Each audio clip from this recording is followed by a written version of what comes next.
Ouais. Ouais, je suis assez inquiète sur la visite là, Pourquoi? parce qu'il va pleuvoir dans la maison. Non, il pleut pas à la maison. Normalement, il pleut pas là. Non, mais normalement, il y a plus d'eau qui rentre. On a mis tout là. Pardon. Et, problème, on a mis, on a fait un petit truc, voilà. Ouais. D'accord. Et est-ce que tu penses qu'on va compenser dans l'après-midi là? On peut, ouais. Je pense qu'il faut faire un truc, hein, parce que ça c'est le genre de truc qu'elle peut partir en sucette. Hein. Oui, Delphine, Bonjour. je te laisse. Et bonjour. Bonjour, vous allez bien? Ouais. Ah, hop, je prends la caméra. Ouais, super. Parfait. Je vais juste faire un partage d'écran comme on est tous les deux pour vérifier que tout fonctionne bien. Ouais. Hop. Est-ce que vous voyez mon écran là? Ouais, ouais, top. Ça marche. Ok, super. Parfait. Allez, ça Hop. commence à arriver. C'est bon, je vais C'est rentrer? bon, ouais. Parfait.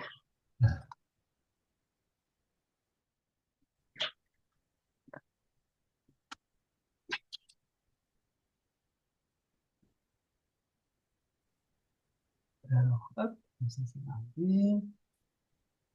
Coucou Chloé. Coucou. Bonjour Chloé. Bonjour. Je m'étais noté 11h30. Tu as bien fait de renvoyer un petit message. Ah, tu vois. On t'entend pas très. Le son est assez bas chez toi.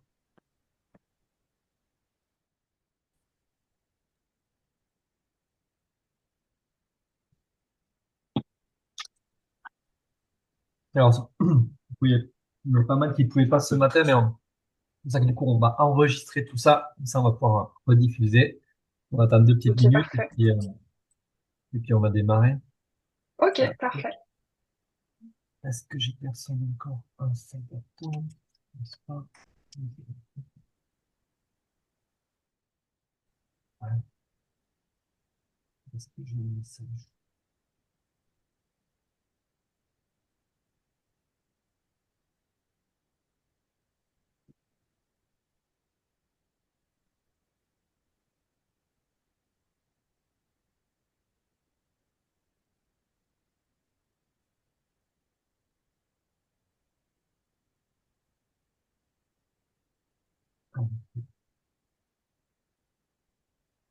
Ben écoute, je vous propose qu'on démarre. Si jamais ça arrive, ils nous rejoindront. Sinon, c'est dans la boîte. Tout va bien. Donc, merci Ok. Pauline pour avoir joué le jeu, pour faire cette démo. C'est effectivement un sujet qui prend beaucoup d'ampleur dans nos structures sur cette typologie effectivement de réponse très énergivore, pour en plus malheureusement assez beaucoup de déchets, on va dire. Et donc, ben, lorsque enfin, vous nous aviez présenté déjà Vous l'outil, pouvez on me avait trouvé tutoyer. ça ouais, très performant. Et bon, voilà, on n'était pas allé au bout, nous, parce qu'effectivement, au sein de l'agence, on répond quasiment pas au marché négocié, on est quasiment exclusivement que sur concours. Mais du coup, pour le coup, sur la team Archipreneur, ben, on a beaucoup d'agences qui sont sur ce créneau-là. Et donc, ben voilà, je trouvais intéressant de partager votre expertise là-dessus. Donc, je vous laisse vous présenter et puis lancer la démo. Ok, parfait. Merci pour cette organisation de démo. Du coup, je me présente rapidement. Moi, je suis Colline Vacher, je suis la cofondatrice de Juke. J'ai un parcours très tourné intelligence artificielle parce que j'ai travaillé notamment chez Facebook et dans deux entreprises IA en Angleterre. Et mon lien avec l'architecture, c'est que mes parents sont architectes. Du coup, en rentrant en France il y a 2 ans, on a commencé à créer cet outil, donc Juke, que je vais vous montrer aujourd'hui, à l'origine juste pour leur rendre service et les aider à traiter les appels d'offres plus rapidement. Et en fait, très vite, on s'est rendu compte que bah, on avait des amis qui commençaient à vouloir utiliser l'outil, et donc c'est devenu notre métier, du coup, d'aider les agences d'architecture et les bureaux d'études à répondre aux appels d'offres. Euh, Voilà. Peut-être qu'on peut se présenter comme on n'est pas nombreux, Chloé, Ouais, je serais ravie d'en savoir un peu plus sur vous. Oui, alors moi je suis du coup architecte, j'ai mon agence qui est aux Arcs-sur-Argence dans le Var. Ok, dans- on n'est pas Euh, loin. d'accord, vous êtes où? À Marseille. D'accord. Et ben, je travaille principalement pour particuliers et professionnels et sur des projets qui sont assez variés aujourd'hui. On va se spécialiser futur, mais là pour l'instant c'est assez varié. Ok, Ça peut être de l'ERP, ça peut être du bâtiment tertiaire, activité, bureau, aménagement intérieur et le particulier du neuf et de la rénovation. ok, très clair. Parfait. Du coup, vous traitez déjà des appels d'offres. J'ai traité des appels d'offres quand j'étais dans ma précédente structure en tant que salarié. J'ai fait beaucoup de dossiers de concours, d'appels d'offres et de dossiers pour des communautés, etc., collectivités. Et, euh, et là, j'aimerais bien m'y remettre. Ok, ok, super. Parfait. Bah, du coup, en général, moi, ce que je fais quand je fais ces présentations, c'est que je pose des questions spécifiques sur comment vous gérez les appels d'offres. Là, c'est un peu particulier, donc je vais plutôt vous montrer l'outil. Mais je vais vous faire un petit récapitulatif des retours que j'ai habituellement, qui sont, en général, ce qui prend du temps, c'est bah, trouver déjà le bon appel d'offres auquel répondre, et ça passe par une analyse des pièces qui prend pas mal de temps. Évidemment, remplir les documents de référence, où ça peut prendre du temps parce qu'il faut tout le temps s'adapter au cadre en question. Et produire une réponse, que ce soit une note de motivation, une note d'intention, une note méthodologique ou un mémoire technique, qui peut être assez fastidieux. Du coup, je vais vous partager mon écran, je vais vous montrer comment l'outil fonctionne. Euh, hop. On va travailler sur un appel d'offres que j'ai sélectionné, mais qui normalement est assez classique, hein, donc je pense que ça vous parlera à vous et à ceux qui regarderont la présentation après coup. L'idée de Juke, c'est de faire gagner du temps sur tout ce qui est chronophage pour s'en libérer sur ce qui va faire une réponse différenciante quand on répond à un appel d'offres. Donc, ce que vous voyez à l'écran, c'est exactement ce que voient nos utilisateurs qui sont utilisateurs de Juke, c'est-à-dire une page ici avec tous mes projets à venir, donc tous ceux dont la date butoir est dans le futur, et qui sont des appels d'offres auxquels je suis en train de répondre. Ici, je vais avoir tous mes appels d'offres passés. L'idée, c'est d'avoir une structure un petit peu claire pour voir tout de suite mes appels d'offres qui sont en cours de traitement. Alors là, j'ai un temps de chargement long, je ne sais pas pourquoi. Je mets juste à jour. là, il fait trop froid à Marseille aussi, en fait. Bah, c'est dingue! Voilà, ok, c'est bon. Je sais pas si c'est passé. C'est peut-être du Wi-Fi. Et en tout cas, quand je clique ici, du coup, j'ai tous les projets sur lesquels j'ai déjà travaillé. L'idée, c'est que quand vous voyez un... Mais alors, j'étais en démonstration il y a 3 minutes. Alors peut-être que je vais changer de réseau Wi-Fi.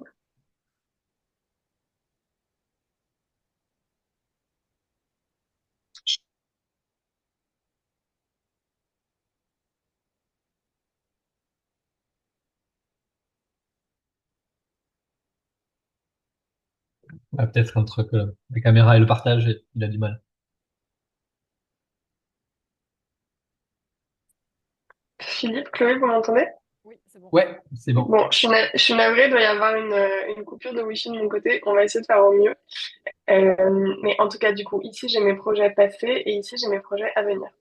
L'idée, c'est donc j'ai un environnement qui est le mien, donc ici c'est celui de l'agence Démo. Vous, votre agence aura son environnement aussi. Et l'idée, c'est quand je vois passer un appel d'offres qui semble pertinent sur les plateformes que j'utilise habituellement, je vais pouvoir charger directement le DCE dans Jook. Donc là, je vais le faire avec celui que j'ai sélectionné pour nous. Ok.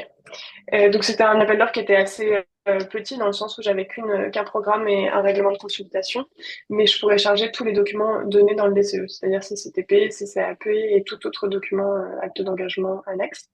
Ce que va faire l'outil là, c'est qu'il va aller lire les documents en question, recenser toutes les informations qui me permettent de me dire est-ce que oui ou non je vais répondre à l'appel d'offres et m'en faire une synthèse avec toutes les informations nécessaires pour être hyper efficace rien que dans la prise de décision de est-ce que j'y vais ou est-ce que j'y vais pas. Ensuite, il va également aller chercher les informations qui sont contradictoires entre les différents documents pour me permettre de pouvoir tout de suite poser les questions au maître d'ouvrage si nécessaire. Donc, je vous montre dès que c'est chargé et je vois qu'on a Anaïs et Maxime qui nous ont rejoints. Ouais, qui arrive. Ok, super. Bonjour Anaïs, bonjour Maxime. Bonjour. Ah, bonjour à tous les deux. Bonjour, merci. Du coup, On a comment on démarrait à peine, là, voilà. Voilà, on démarrait à peine. Je vais vous remontrer du coup la page d'avant. Je vous montrais comment l'outil fonctionnait. Donc, petit rappel, l'idée, c'est que je suis dans mon environnement Jook, qui est propre du coup à mon agence, dans lequel ici, j'ai la liste des projets sur lesquels je suis en train de travailler. Pour commencer à travailler sur un projet, j'ai tout simplement cliqué sur créer un projet et je charge les documents du DCE que j'ai recensés sur la plateforme qui fait la liste des appels d'offres auxquels je peux potentiellement répondre. L'idée, c'est de charger tout le DCE et ce que va faire l'outil, c'est qu'il va en faire l'analyse et aller chercher des éventuelles contradictions entre les différentes pièces pour me permettre tout de suite d'avoir une idée de est-ce que oui ou non c'est pertinent d'y répondre.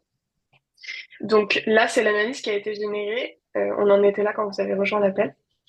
L'idée, c'est que Juke a été analysé le programme et le RC pour me créer un tableau de synthèse ici avec à gauche toutes mes informations générales sur le projet sur lequel je suis en train de potentiellement travailler.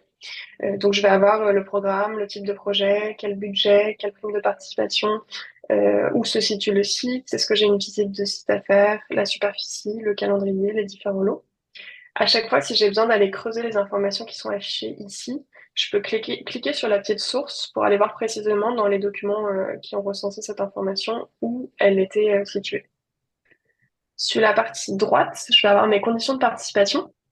Donc, est-ce que j'ai un chiffre d'affaires minimum requis? Quelles sont les références à mettre en avant pour l'architecte et pour le reste de mon groupement?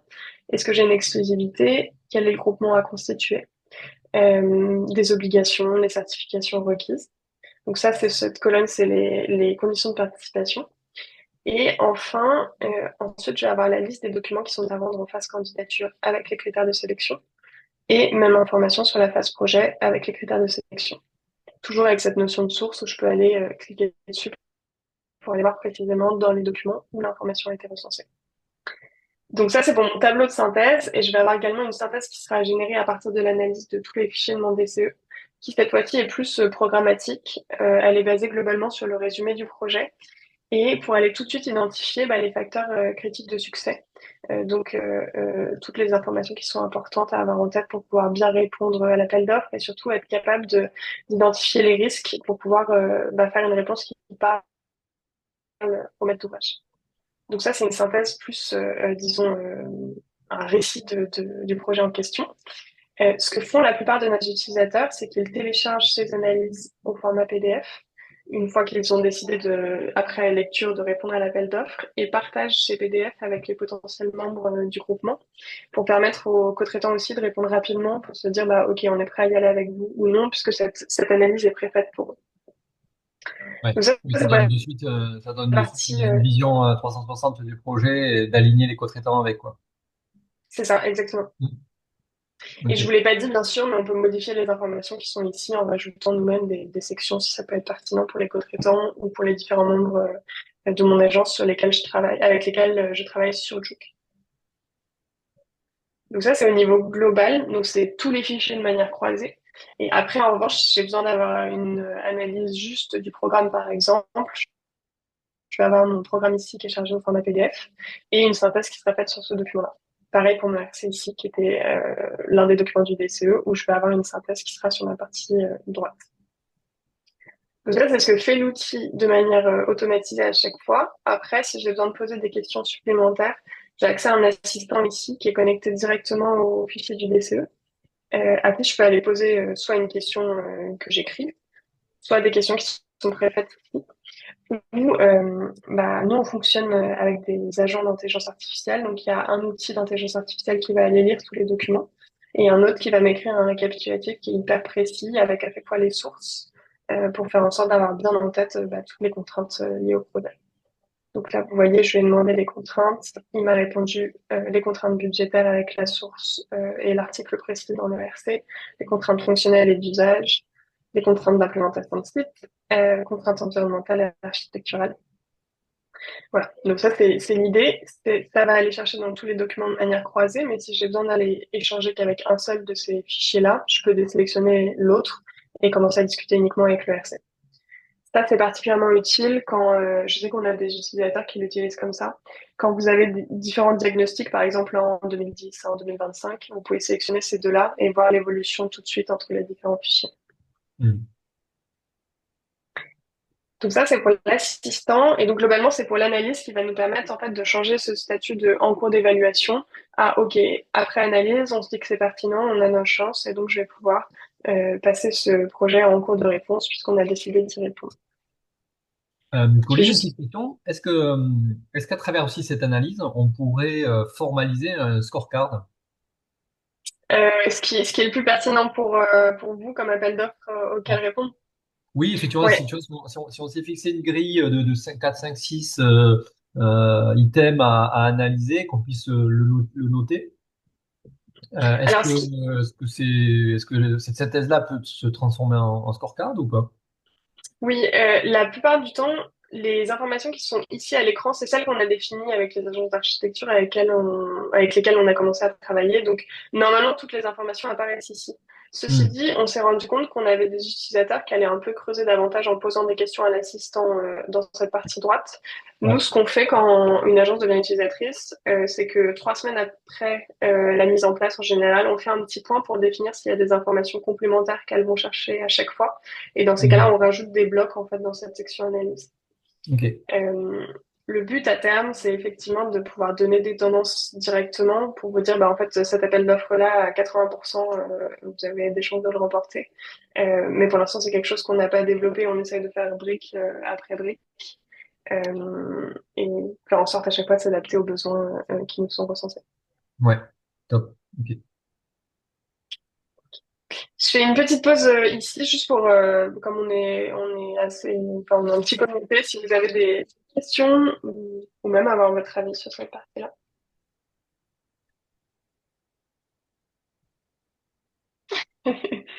Ça vous semble utile ou pas forcément? Enfin, pour moi, c'est très clair.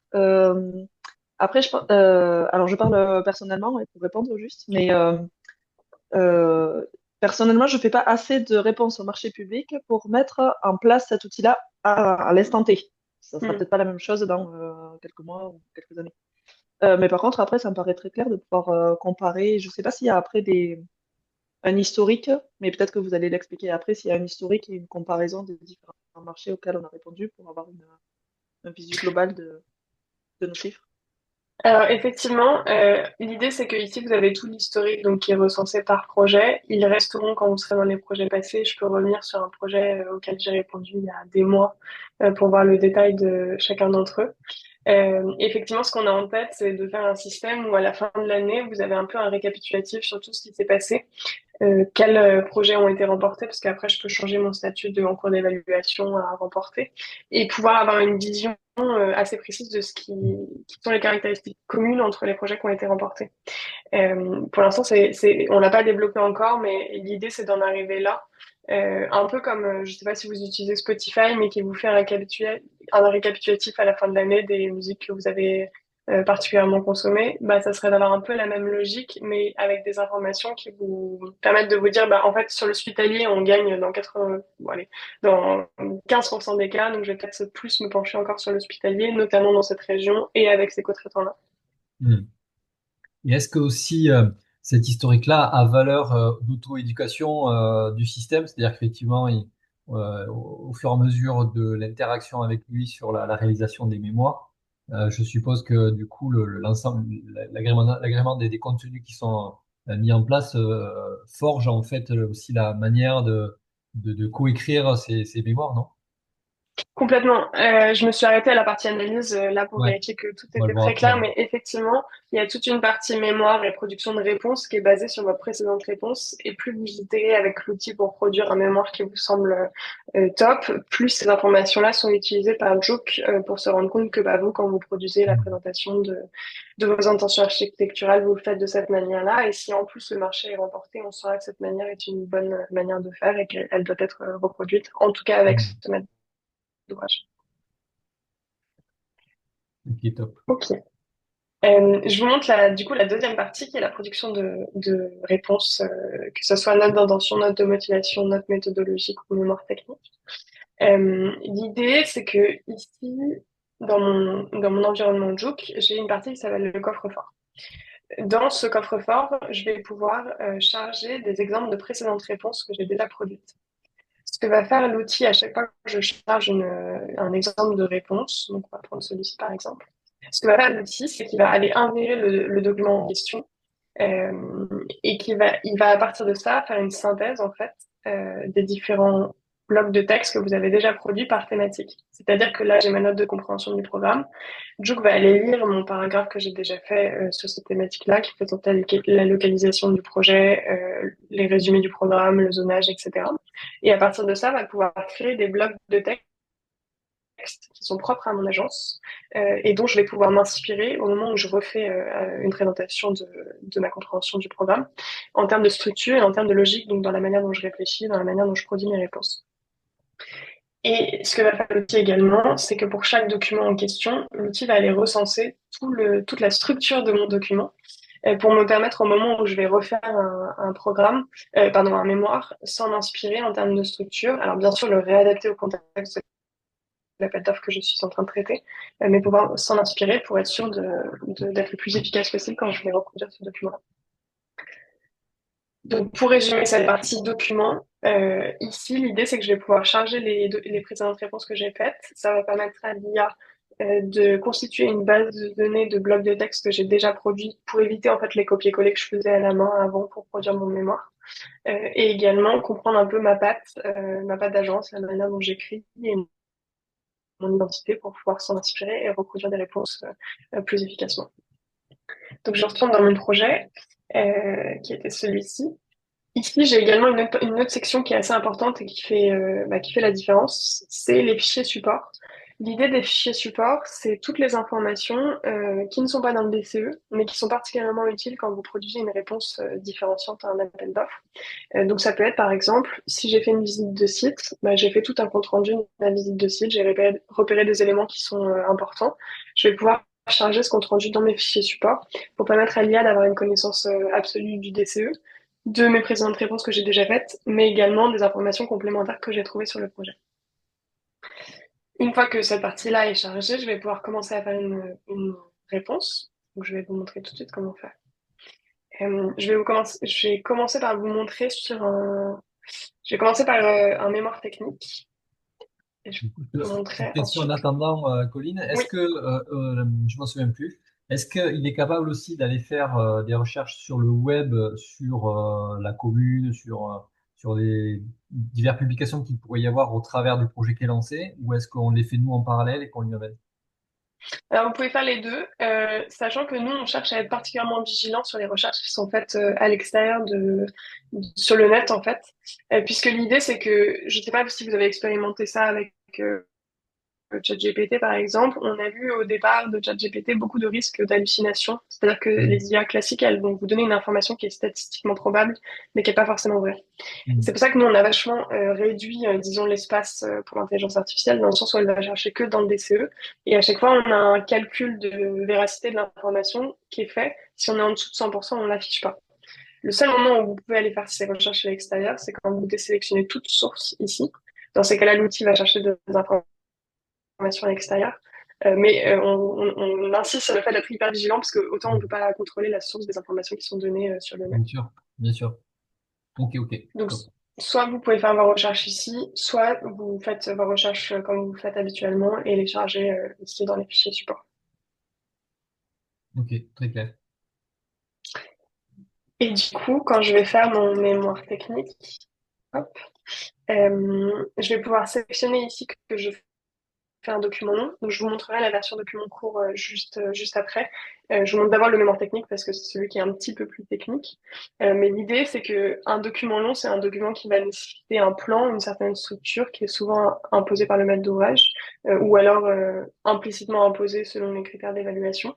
Alors qu'un document court, c'est en général ce qu'utilisent nos utilisateurs pour faire une note d'intention, une note de motivation, qui sont des documents où on va pouvoir s'inspirer directement d'un document entière qu'on avait déjà fait précédemment, mais adapté au contexte de mon projet. Donc, je vous montre le mémoire technique. Ici, j'ai une partie tag. Ça, je ne sais pas si vous avez vu dans le coffre-fort tout à l'heure, mais j'avais associé des petites étiquettes aux documents que j'avais chargés dans le coffre-fort. Ce qui me permet de faire un lien direct, en fait, entre le projet que je suis en train de traiter et les documents qui sont dans mon coffre-fort. Je vous donne un exemple très basique, mais par exemple, là, supposons que donc, je suis en train de faire du neuf. Je vais pouvoir sélectionner mon tag neuf pour que Jook aille chercher uniquement dans les réponses que j'avais déjà faites qui ont les mêmes caractéristiques. Ça marche pour les typologies de projet également. Si je fais en général de l'hospitalier et du scolaire, dans le cas où je suis en train de faire du scolaire, bah, je vais pouvoir sélectionner uniquement scolaire pour que Jook aille s'inspirer de ces mémoires-là. Ok. Donc là, je mets pas de tag pour vous montrer la logique globale. Je vais passer à une deuxième étape où je vais devoir constituer le plan de mon document de réponse, donc mon mémoire technique. J'ai écrit mémoire technique ici, mais on aurait pu faire une note méthodologique ou tout autre document. C'est globalement les documents qui sont plus conséquents. Et pour faire le plan de mon mémoire, j'ai 3 manières de faire. Alors, la première, elle est très manuelle, mais elle existe. C'est de créer partie par partie à la main, comme ça. Elle n'est pas extrêmement utilisée par nos utilisateurs, mais on voulait quand même laisser la possibilité de le faire. La deuxième, c'est demander à Jook, à partir du contexte du projet, de me faire une proposition de plan qui répond au mieux aux critères en fait qui ont été donnés directement dans le RC. Donc là, par exemple, ce que me fait l'outil, c'est qu'il a été lire dans les fichiers du DCE les différentes informations sur le plan à produire. Et à partir de ça, va pouvoir me faire une proposition puisqu'il a identifié qu'il y avait un plan obligatoire. Donc là, il m'a fait une proposition de plan. Moi, je ne veux pas faire ma lettre synthétique dans cette partie-là de présentation de projet, je la ferai dans les documents courts. Donc, c'est un exemple parfait où je vais pouvoir lui dire ne traite que la partie mémoire. Et donc, il va pouvoir me refaire une proposition basée uniquement sur cette partie mémoire. Et à chaque fois, ce que fait l'outil, vous l'avez vu ici, il me fait un résumé de ce qui a été fait. Le but, c'est de donner un maximum d'informations pour me permettre à moi d'avoir un esprit critique tout de suite sur la manière dont le plan a été conçu. Donc là, il m'explique qu'il s'est basé sur la structure obligatoire du RC, qu'il a trouvé des informations dans l'article 14.1, qu'il a fait aucune modification et qu'il me conseille de faire attention à la structure de mon plan puisqu'il doit faire 30 pages maximum. Là, il m'a retravaillé le plan parce que je lui ai dit concentre-toi sur la partie mémoire. S'il me convient, je peux cliquer sur appliquer le modèle ici. Et à chaque fois, il refait cette même démarche où il me dit il s'est concentré sur la partie mémoire. Voilà, où il m'explique à chaque fois ce qu'il a été faire. Donc ça, c'est une manière c'est un petit mémoire en l'occurrence pour ce projet. D'habitude, j'ai des plans qui sont beaucoup plus complexes, mais celui-ci était assez succinct. Troisième manière de faire pour créer mon plan. Ici, j'ai accès à tous mes précédents modèles de documents que j'ai chargés dans mon coffre-fort. Donc, si je sais que j'ai un projet où je me dis, ah bah, il est particulièrement proche, je vais pouvoir m'en inspirer. Alors, je vous ai tapé un mot-clé que je n'ai pas. Ah voilà, c'est celui-là. Par exemple, je vais prendre celui-ci où je me dis, ah, c'est assez similaire. Je vais pouvoir, pardon, j'ai été trop vite. Je vais pouvoir soit appliquer le modèle tel quel, donc reprendre exactement le même plan. Ça n'a pas beaucoup de sens de pas tout à fait le réadapter, mais vous pouvez le faire. Je sais que c'est souvent utilisé par nos utilisateurs dans du privé qui utilisent Jook et qui font du privé où ils réutilisent exactement la même structure. Autrement, je peux cliquer sur ajouter au contexte. Donc là, je l'ai déjà fait. Et l'outil a en tête donc tous les fichiers du projet et également mon mémoire source que j'ai donné. Et donc, je vais pouvoir demander à Jook me, de me proposer un nouveau plan en se basant sur l'exemple de mémoire que j'ai donné. Donc là, vous voyez, on a gardé globalement la même structure, donc inspiré du modèle exemple, mais il a gardé la même structure qui avait été donnée dans l'article 14.1 du RC. Et donc, il a été enrichir mon mémoire en rajoutant des informations complémentaires que j'avais déjà utilisées, moi, dans le précédent mémoire sur lequel j'ai travaillé. Si ça me convient, je peux cliquer sur appliquer le modèle. Donc ça, c'est sur la constitution du plan de mon mémoire ou de mon tout autre document long, hein, c'est juste que là, on me demandait un mémoire. Je vais pouvoir passer à l'étape suivante. Mais avant, je m'arrête là pour savoir si vous avez des questions ou si c'est clair pour vous, cette partie-là. Oui, c'est clair. Ok. Ok, alors je continue. Euh, Vous avez ici deux options. Soit vous demandez à l'assistant, ça c'est vraiment au choix de chacun et à la préférence en fait. Soit vous pouvez demander à Jook de, à partir de ce plan qui a été généré ici, faire un premier jet de mémoire, c'est-à-dire que l'outil va tout seul aller chercher dans votre coffre-fort des blocs de texte par thématique qui ont déjà été produits dans le DCE et dans les fichiers support les informations qui vont permettre de réécrire ces blocs de texte en gardant votre identité mais dans le contexte de l'appel d'offres. Soit on peut repartir d'un squelette, c'est-à-dire c'est exactement la même chose, c'est-à-dire qu'on va repartir du plan qu'on a là, l'éditeur de texte sera vide et mon rôle, ça sera de remplir ces parties-là, soit moi à la main, soit avec l'assistant sur la partie droite. C'est la même logique, c'est juste que dans un cas, on part d'une feuille qui est déjà pré-remplie et mon rôle, ça va être de relire et d'améliorer. Dans un autre cas, on part d'un document vierge. Là, on va faire ça parce que ça prend 1 minute de chargement alors que l'autre est un peu plus long. Et donc, je vous montre comment itérer maintenant. Donc, l'idée ici, c'est que je vais avoir, donc vous voyez des sections, donc j'ai tout mon plan qu'on a créé juste avant qui est ici. Et à chaque fois que je vais me placer dans une partie, vous voyez la partie bleue ici, là, se déplace, et cette partie bleue correspond à l'assistant qui est à droite.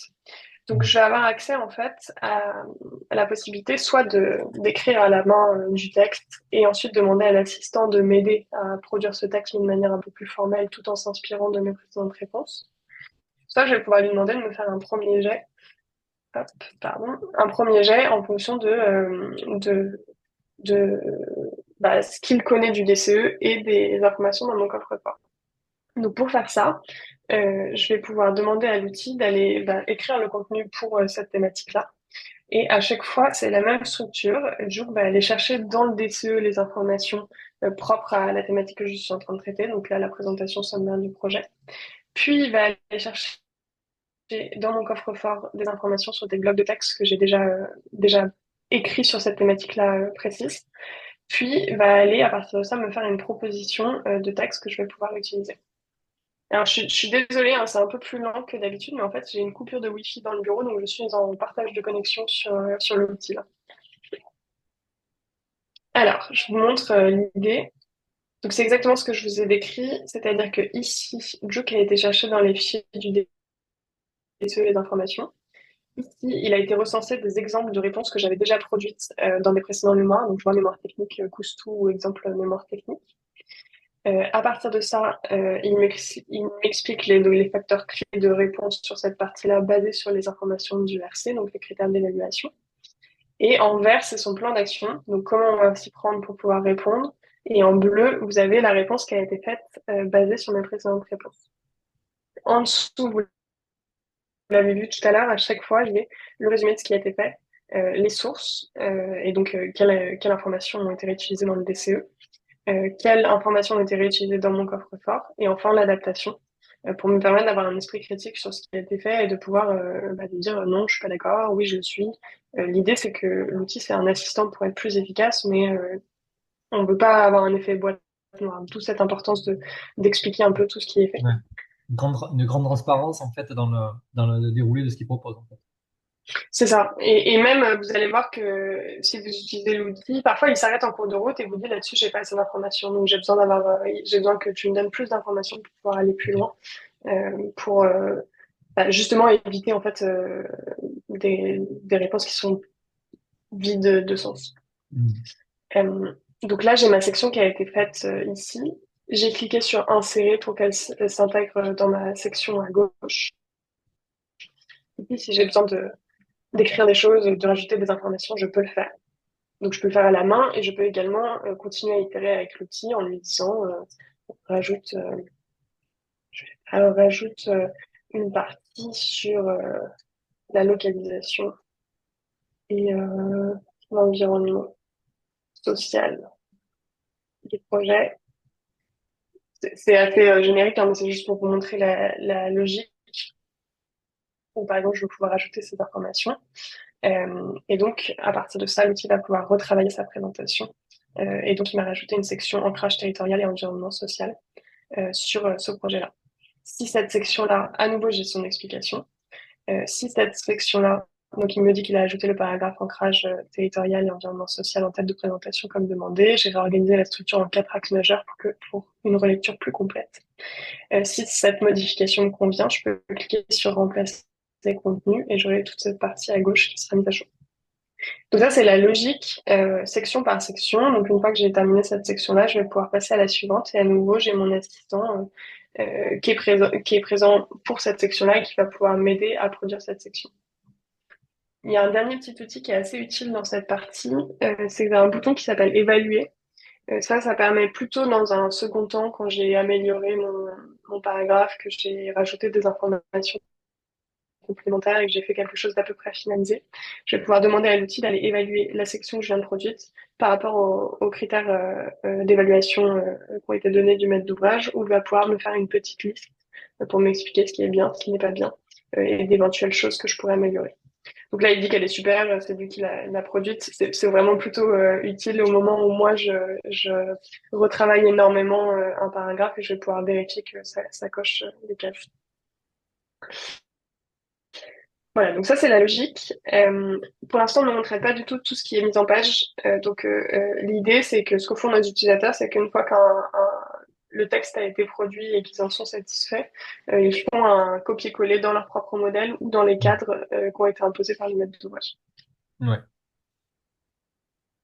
Et Oui, ensuite, il y a un petit lot d'outils que je vous ai pas trop montré, mais qui sont plus pour de la relecture, où je peux demander à Jouk d'aller vérifier que j'ai pas fait de faute d'orthographe quand j'ai réécrit un paragraphe, ou au contraire de rendre plus court le paragraphe. Ça, c'est assez utile dans le cas où j'ai des cadres imposés et qu'il faut pas dépasser en termes de structure. Voilà, je rentre pas dans le détail, mais l'idée c'est d'être assez efficace aussi dans la relecture. Hum. Ça, c'était pour les documents longs. Je m'arrête une seconde, je prends une gorgée d'eau. Si vous avez des Ouais, questions, vas-y, vas-y. n'hésitez pas. Oui, juste en fait, il faut quand même une base de données qui est quand même présente dès le début, si je comprends bien. Si on n'a aucune base de données, est-ce que ça peut fonctionner ou Oui, pas? oui, c'est une bonne question. Effectivement, l'idée de ce coffre-fort, c'est de permettre de reprendre votre patte et votre identité. Si vous n'avez aucune base de données, dans ces cas-là, quand vous faites pour la première fois un mémoire technique, vous allez pouvoir demander à Joop de générer le contenu initial. À chaque étape, il va vous faire des propositions en vous disant bien dans cette partie-là, attention, je n'ai pas pris de source, voilà ce que je vous propose comme option et voilà ce que je vous conseille de vous poser comme question pour pouvoir améliorer le paragraphe en question. Et donc, vous aurez un premier jet qui sera produit. Évidemment, il faudra le retravailler dans un style qui vous semble pertinent. Et ensuite, vous pouvez le télécharger, le recharger dans votre coffre-fort et ça fera une première base de données. C'est ce qu'ont fait nos utilisateurs qui se lançaient sur les appels d'offres. Ok. Mais du coup, dans ce cas-là, vous allez voir que c'est beaucoup plus itératif. C'est-à-dire que s'il ne trouve pas les blocs en question qui sont en gris, voilà ceux-là, il va commencer à vous poser un peu des petites questions. Comment vous décririez-vous la compréhension du projet? Voilà ce que j'ai moi comme info, mais comment on organise ce genre de choses. Ok. Après, ça peut être aussi des documents qu'on a sur des présentations de projets sur du marché privé aussi. On pourrait inclure. Complètement. Vous pouvez d'ailleurs, je ne l'ai pas précisé, c'est vrai, dans le coffre-fort, on a beaucoup d'utilisateurs qui chargent même leurs C'est références, vrai.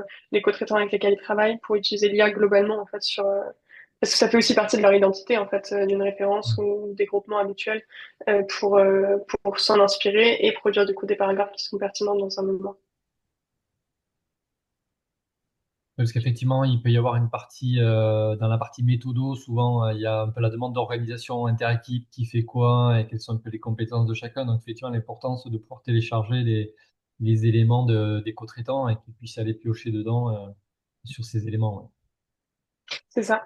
Actuellement, donc ça, c'est un sujet qui revient souvent. Et donc, pour être très honnête, c'est notre prochaine étape Ouais. d'évolution, Développement. c'est de pouvoir rajouter, voilà, de développement, de pouvoir rajouter une étape intermédiaire entre le moment où on valide notre plan et le moment où on produit le mémoire, où on va pouvoir, en tant que répondant, répondre à plein de questions de, OK, en fait, quels sont intentions architecturales dans les grandes lignes, par exemple, avec qui vous comptez travailler et comment vous répartissez exactement le travail, ce genre de choses, pour permettre à l'outil d'avoir un peu plus de contexte et du coup, dans le premier jet de réponse, être un peu plus, déjà un peu plus adapté. Hmm. Mais globalement, pour les présentations des co-traitants, soit c'est des informations qui sont dans le coffre-fort déjà, et donc dans ces cas-là, si vous dites que vous travaillez avec le bureau d'études Y, l'outil sera capable de retrouver des informations sur le bureau d'études Y dans votre coffre-fort. Soit c'est des choses qui sont nouvelles que vos co-traitants vous ont partagées, et la plupart du temps, nos utilisateurs le chargent dans les fichiers support pour permettre à l'outil d'aller tout de suite piocher les informations des co-traitants dans cette partie-là. Ok. Après, en termes de documents, on peut faire autre chose que la note ou le mémoire. Est-ce qu'on peut aussi travailler sur le fichier de présentation des références, ce genre de choses? Moi, le fichier de présentation des références, j'en rêve. Alors oui, techniquement, c'est quelque chose qui est... Enfin, pardon. Techniquement, dans l'outil, vous pouvez pas le faire pour l'instant. Techniquement, on a étudié le sujet de comment rendre ça possible et c'est quelque chose qui est pas très compliqué. Donc, on va essayer de le faire en sorte de le mettre en place assez rapidement dans l'outil. Pour vous expliquer la manière dont on a fonctionné jusqu'à présent, c'est l'IA, depuis qu'on en parle, ça évolue à une vitesse folle. Donc nous, on a choisi de se spécialiser dans la réponse aux appels d'offres et le BTP plus globalement. Et du coup, on définit très régulièrement avec nos utilisateurs la suite des fonctionnalités à développer. L'idée, c'est qu'on veut faire en sorte à terme de traiter l'intégralité des sujets des appels d'offres. Mais justement, le sujet de référence, de remplir les documents de référence, c'est un sujet dont on parle souvent, donc il est vite dans la liste des priorisations des fonctionnalités à développer. Pour l'instant, on l'a pas encore fait. Mais je sais qu'on a des utilisateurs qui l'utilisent en utilisant l'assistant ici et en posant des questions type quelles sont selon toi les bonnes références à mettre en avant, euh, quel lien tu peux faire entre les fichiers du DCE et ma référence en question, et qui ne remplit pas les documents automatiquement, mais en tout cas s'aide de l'outil pour savoir quoi choisir et comment remplir ces documents-là.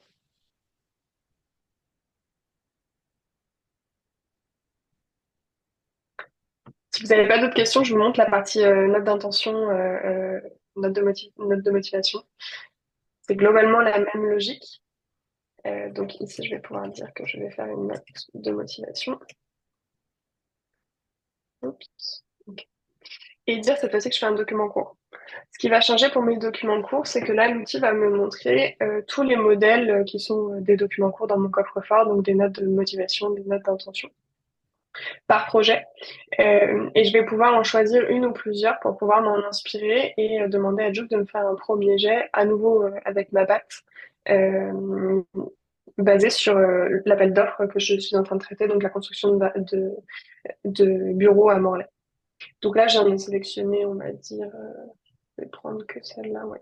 J'en ai sélectionné deux et je vais pouvoir demander à Jouk de me générer un premier jet de notes, ce qu'il va faire. Et après, mon rôle sera le même que tout à l'heure, c'est-à-dire aller regarder dans la note ce sur quoi j'ai l'impression qu'il faut que je rajoute des informations, ce genre de choses. Et je vais pouvoir le faire soit à la main, soit en aidant de l'assistant sur la partie droite, qui, comme tout à l'heure, a une connaissance absolue du DCE et des informations de mon coffre-fort. Donc, si par exemple, je lui dis rajoute une information sur ma référence X, il ira lui-même chercher l'information et le mettre dans ma lettre de motivation. Donc là, j'ai une note qui a été générée. Je vous la montre en vitesse, mais globalement, c'est ma structure de notes, hein. Vous avez peut-être des notes qui sont complètement différentes et dans ces cas-là, vous aurez un résultat complètement différent.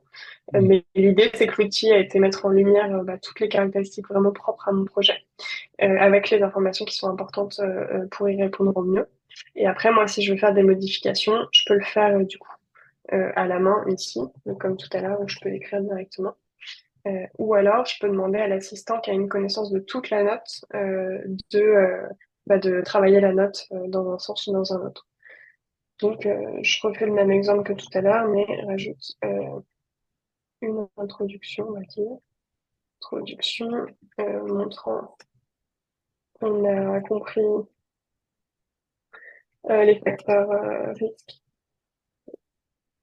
de projet. C'est pas forcément à mettre en introduction, mais je voudrais que ça arrive assez tôt pour que quand le maître d'ouvrage lit ma note, il comprenne bien que j'ai été comprendre en profondeur le DCE. Et donc à partir de ça, même logique que tout à l'heure, je vais aller chercher dans le DCE les informations dans mon coffre-fort si j'ai déjà écrit un paragraphe sur cette thématique-là et s'en inspirer. Et ensuite, va pouvoir me faire une proposition, du coup, de notes en rajoutant, pardon, de paragraphes en rajoutant ce contenu. Et à chaque fois, il m'explique ce qu'il a fait. Euh, hop. Donc là, j'ai mon contenu qui a été généré. Et Hmm. donc, je peux pouvoir l'insérer, je vais pouvoir l'insérer si je le souhaite à l'endroit le plus pertinent. Donc, moi, je l'ai mis là, mais ça pourrait être en bas, plus haut, peu importe. Hmm. Et continuer à itérer comme ça avec l'outil. Voilà la logique. Et comme tout à l'heure, une fois que j'ai finalisé mon document, je vais pouvoir du coup copier-coller l'intégralité du document et le coller sur mon modèle ou sur le cadre qui a été imposé par le maître d'ouvrage. Ouais, top. Voilà, donc moi je vous ai montré globalement tout ce qu'on avait fait jusqu'à présent. Donc c'est-à-dire la partie coffre-fort pour créer une base de données et permettre à l'IA d'avoir une vraie connaissance de ma structure à moi et donc avoir des réponses qui ne sont pas les mêmes que celles de mon voisin.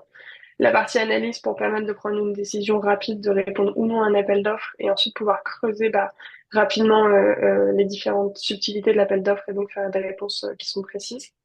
Et enfin, la partie production de réponses basée sur le DCE et sur mon identité à moi.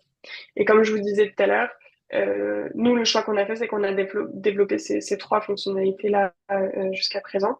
Et l'idée, c'est qu'on continue à développer au fur et à mesure chacune des fonctionnalités qui s'imbriquent. Et la manière dont on fonctionne, c'est que souvent, on a des batchs d'utilisateurs très actifs qui nous aident à décider des prochaines fonctionnalités à développer. Et c'est comme ça qu'on itère et qu'on fait en sorte d'être au plus proche des besoins de nos utilisateurs. Ok, top. Du coup, là, en, en nouveauté, c'est dans les prochains mois, c'est quoi la prochaine évolution ou agrément que vous allez apporter, qui est en cours là, de travail? Oui, alors là, actuellement, le sujet sur lequel on travaille, c'est la contextualisation un petit peu en amont du mémoire technique pour permettre déjà d'avoir une petite idée des intentions et des particularités de comment moi je vais répondre au projet. Ok, On a un autre sujet qui est un sujet dont on parle beaucoup, c'est ce sujet de mise en page et de pouvoir intégrer des images directement dans ces documents-là. ok. Et je dirais que c'est ça nos sujets principaux pour le moment.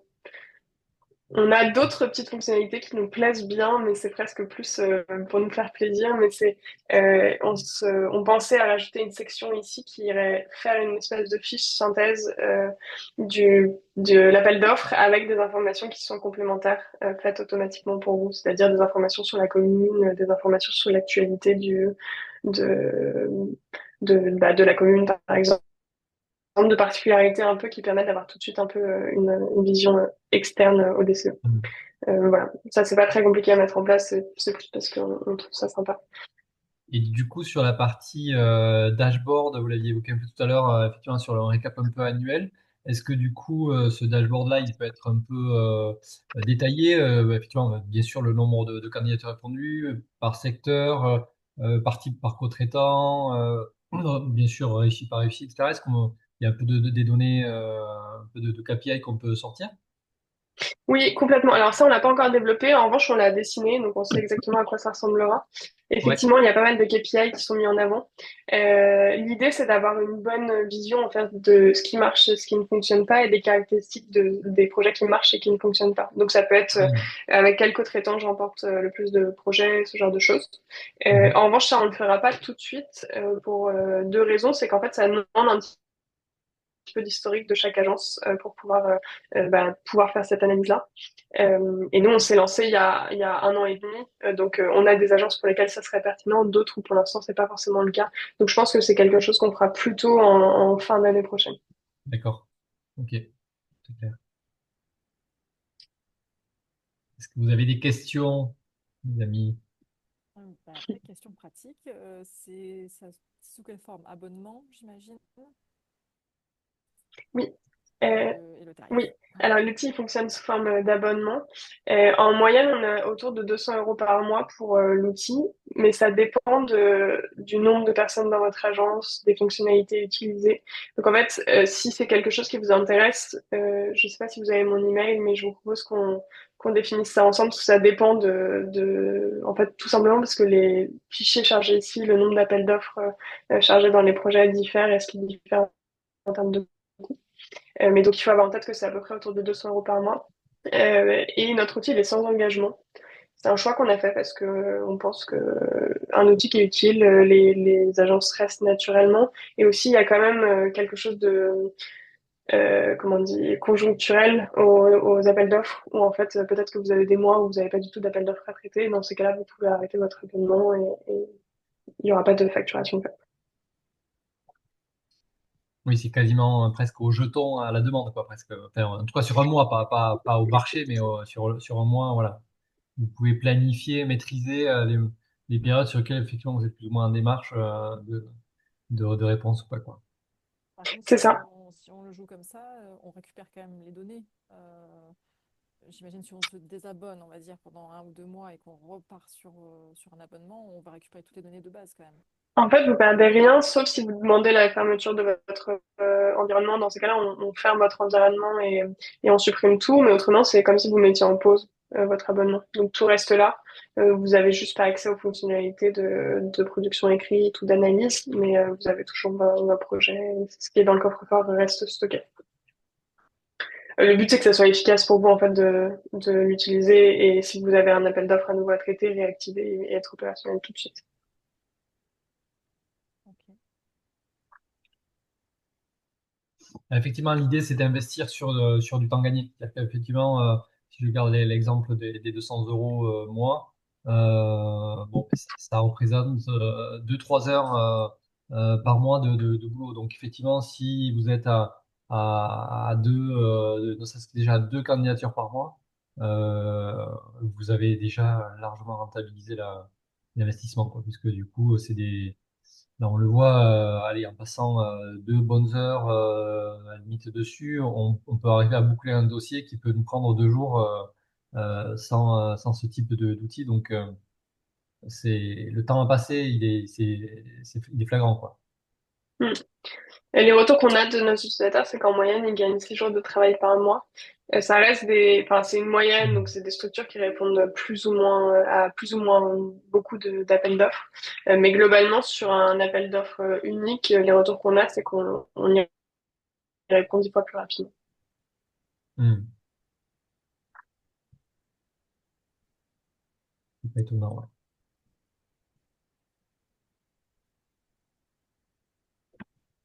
Je sais pas si vous avez des questions ou des remarques ou quoi que ce soit.